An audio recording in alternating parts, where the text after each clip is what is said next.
Aloha, folks. I hope you're having a great day. Hey, I got a question for you today. When is the last time that you were tempted with something that you didn't desire? I mean, stop and think about it for a minute. If you brought a plate of freshly grilled onions and set it in front of me, I wouldn't be tempted at all. In fact, I might even move to a different part of the room. I might even leave the room.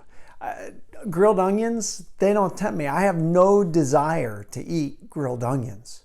On the other hand, if you were to bring in front of me a freshly baked chocolate chip cookie, now I'm tempted.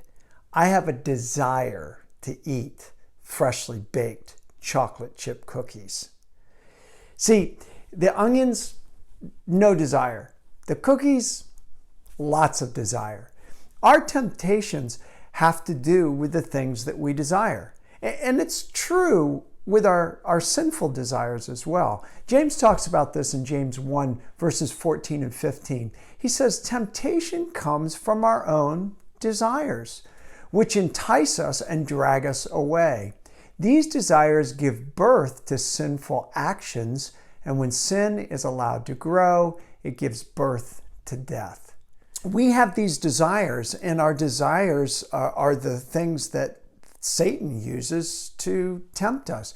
In fact, he's a master at knowing what we desire and then placing in front of us customized temptations to get us to go after those desires. Right. James says that these are evil desires. My desires aren't evil. I desire things like being loved and being successful.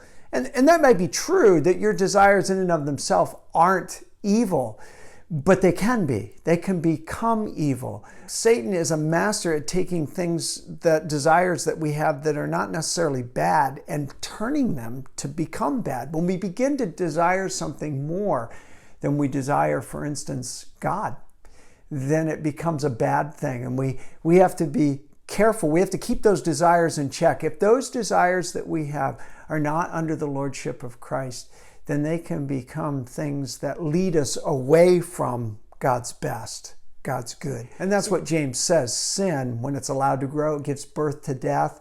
Sin always will take us away, separate us from good, God's best. And that's what death is. It's separation. And ultimately, Satan wants to separate us from the good that God has us. So we've got to be people that keep our desires in check. Good desires, hey, that's great. Don't let Satan tempt you into letting those desires become bad. Hey, not a whole lot of announcements, but this Sunday we're going to continue in our series Behind the Scenes. We're looking at the providence of God. And I hope that you'll join us this Sunday as we continue on at this great look into God's providence and how it works in our lives. As we close out our time together, let's not forget our theme verse, Romans 12:12. Rejoice in our confident hope. Be patient in trouble and keep on praying. May God bless you as you go through the rest of your week.